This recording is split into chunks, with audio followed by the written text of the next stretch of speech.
Við höfum sýnt það þegar á reynir að þessi þjóð getur staðið saman, tekist á við mjög erfið verkefni og það hefur sýnt til dæmis eins og í 70 ára sögu Krabbameinsfélagsins, sko, hvað við erum komið miklu lengra í dag heldur en við vorum fyrir 70 árum, jafnvel fyrir 50 árum eða 20 árum.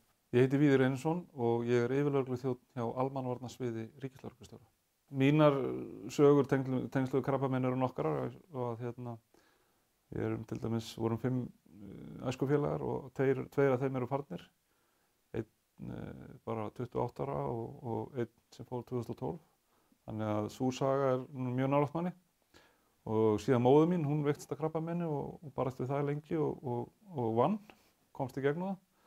Og þetta auðvitað snerti mann og svo auðvitað á maður bara fullt af vinum og kunningjum sem í gegnum tíðina hafa tekist á við þetta og er að takast á við þetta. Ég þekki nokkra sem er að takast á við krabbamein í dag, þannig að þetta er alls staðar í kringum mann og snertir mann svo víða.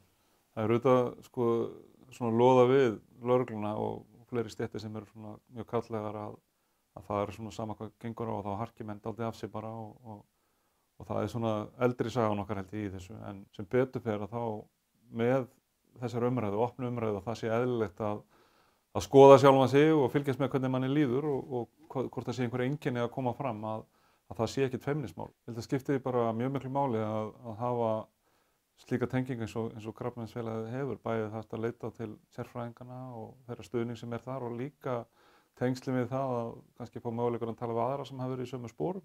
Þetta verkefni er langhlaup og það skiptir miklu máli að við stöndum saman og stöndum þétt saman í baráttunni við þennan vágest og hann hefur snert okkur öll og ég held að sé engin fjölskylda sem á ekki einhverja sögu í tengslum við krabbamein og þess vegna skiptir það bara máli að við höldum áfram. Horfum til framtíðar líka, sem ekki bara segja það sé búin að nást einhver árangur og menn segja þetta er rosa gott að vera búin að ná þessum árangri. Við höfum alltaf viljað gera betur, alltaf að ná lengra og tryggja það að þetta verði miklu færri sem eiga krabbameinssögur í framtíðinni heldur en hafa átt síðustu áratugi.